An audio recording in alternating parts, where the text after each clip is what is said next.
السلام عليكم ورحمة الله وبركاته. صلى الله وسلم على سيدنا محمد وعلى آله وصحبه أجمعين.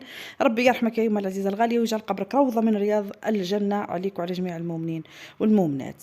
كي درت الفيديو هذاك اللي فات على ريبيكا ومايا رجيل، المهم جا كم هائل من التعليقات باللي راها راجل ماهيش امرأة، وكاين اللي قالوا لي قاعدة تأكدي باللي راها امرأة، تحكي عليها كأنها امرأة وما على باليش واش هي.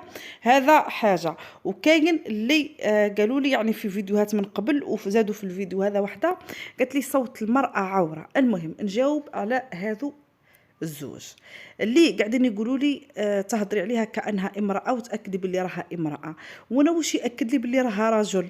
انا ما درت لهاش لي زاناليز، انا نشوف في شكل امرأة تهضر، هي تقول على روحها انا امرأة، ما عنديش دليل قاطع يثبت بانها رجل.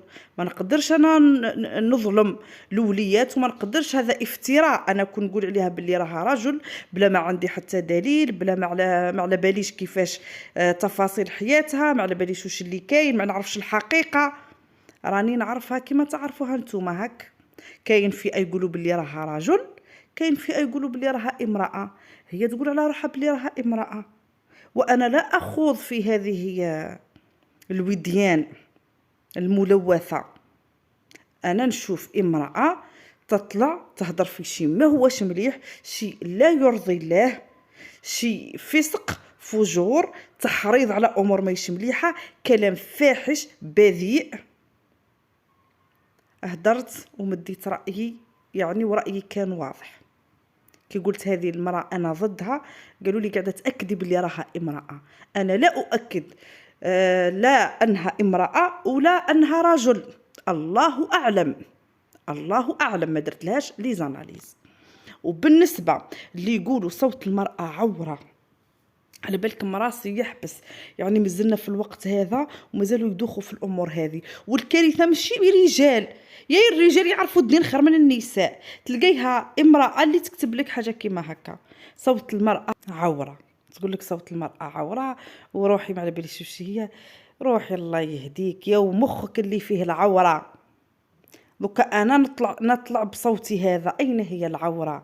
العوره في المراه اللي تخرج تدلل وتتعوج وتسوتت وتغري الشباب و ومالا كيفاش هذوك العلماء الكبار ولا الشيوخ الكبار والدعاة الكبار اللي يطلعوا معاهم النساء يرتلوا القرآن ويجودوه، اللي يطلعوا يديروا حلقات قرآنية، وذوك الداعيات اللي يديروا اجتماعات ويدعيوا للخير ويدعيوا لربي سبحانه بأعلى صوتهم.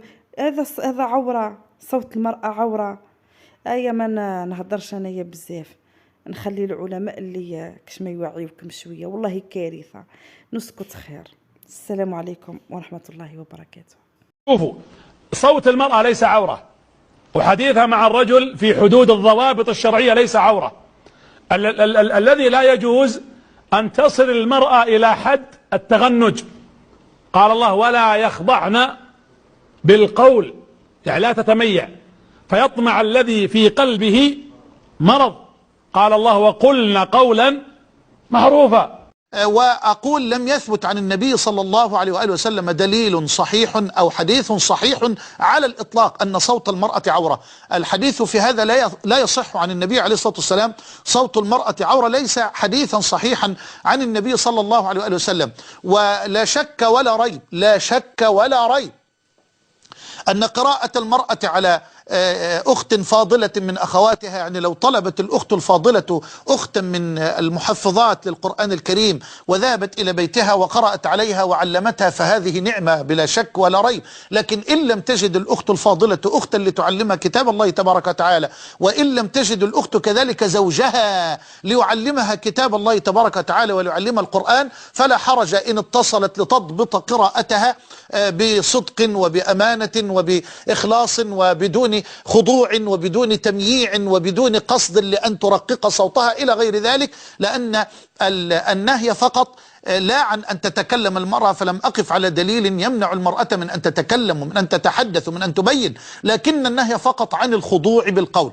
فلا تخضعن بالقول فاطمع الذي في قلبه مرض. وأنا أقول بملء فمي إذا كان هذا الخطاب لنساء النبي الطاهرات العفيفات فما ظننا بمن دونهن؟